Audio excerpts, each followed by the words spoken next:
What if there was a way to add maps to your nature journal even when you get back from a trip? It would be even better if it was possible to add them to your nature journal in a way that didn't require planning in the field. That's what I'm going to show you how to do right now, even if you can't draw.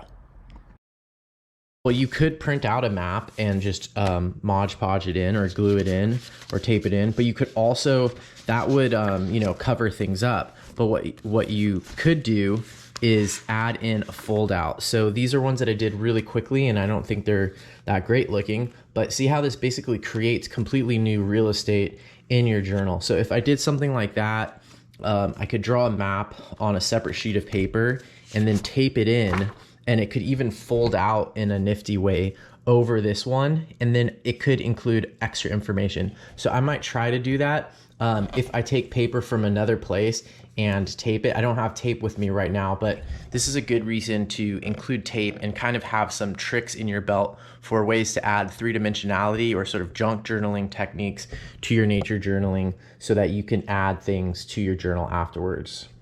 All right, so I found some tape and I am going to just rip out a blank sheet of paper from one of my other journals.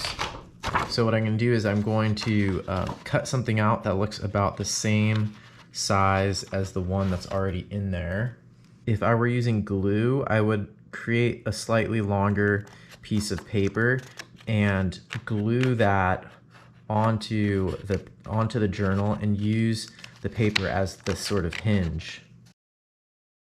And basically I'm going to tape it in here like this, and I have the opportunity now for multiple, I have two sides of this, so it really creates a lot of new real estate. I might need to waste some of that space with this tape. This is a rather wide packing tape.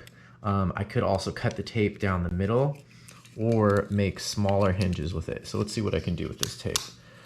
It's not super tacky, but I think that'll be fine. And I'm actually gonna cut it. Maybe I'll just cut it with a knife. There we go.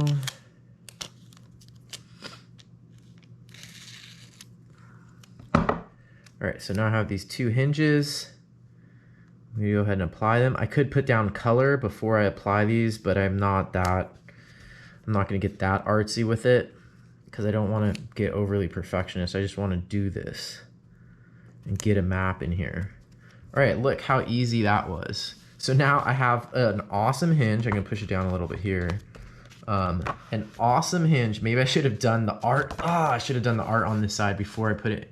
It's gonna be a slightly awkward position unless I put something here. But now I can add an extra map. I could even do lines going to places that we were. I might do that. That seems like that could be super useful. This is something I want to experiment with more. I don't do enough of this kind of thing in my nature journal.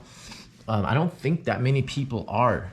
I know people who do junk journaling do a lot more of this type of stuff. One thing you could do is just keep several of these.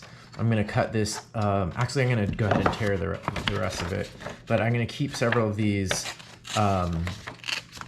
in a folder. Whoops, that was not as precise as I would like.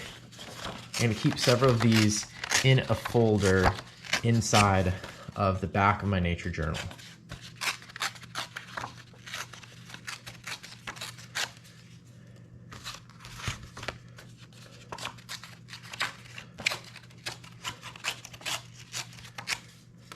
I think these will fit.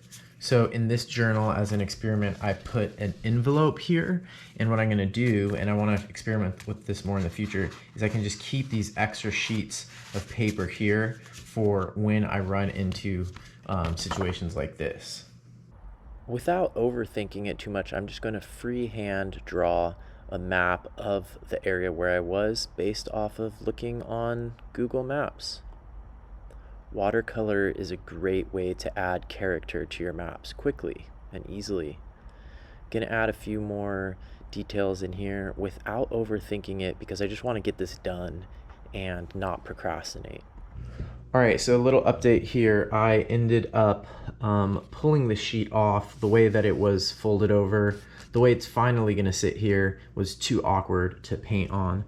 I started adding some details. I started with the gray pen, so this is going to be, the gray side is slightly water soluble and really faint, so I might need to come in here afterwards, but I kind of like that my drawing lines and writing lines too get sort of subsumed by the colors. I can always come back and make those stronger either with the gray or with the black. You can see I've added more detail. I'm using just Google Maps here and zooming in and out at the area where I was nature journaling, which is right here near San Quintin in Baja California.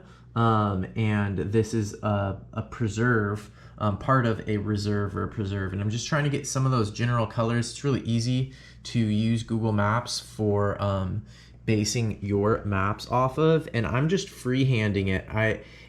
If I start getting into trying to do this to scale, I'll never finish it and I'll get too perfectionist or I'll just avoid it. So if you're fine just freehanding it, it's still a great learning process, and I think it's aesthetically appealing as well. So don't let the sort of technical aspects of a map prevent you from creating a map and adding maps into your nature journal.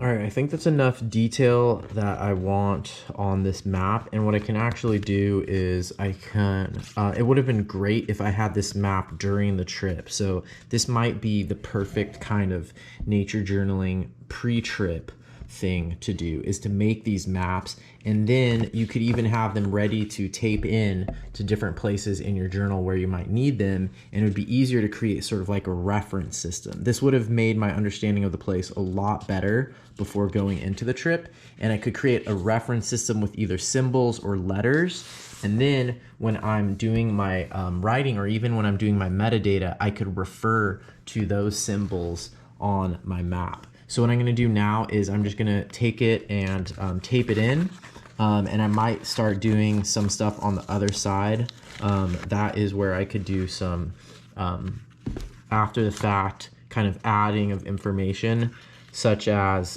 maybe some type of legend, or I could write a little bit about some of the locations on the map, what we saw in those different locations. So look how easy that tape is to actually remove once, and this is an artist's tape. Some artist tape is actually really annoying. This is just regular packaging tape. And look at how well that worked to remove it, stick it onto a different thing, and then stick it back in. And look how that creates such a neat little fold out here. I might run out of time in this particular session to work on this back, but look at how great a feature that's gonna be. Now you know how to add maps to your nature journal even after you get back from a trip. So I'm editing this video from the public library in Borrego Springs Desert, where I'm creating some top secret new content for the Nature Journal show. Make sure you don't miss that new content by subscribing to my channel. You can also get previews and learn even more and support the show by joining my Patreon. Click right here to learn more about my Patreon.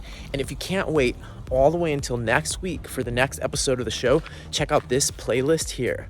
Bye.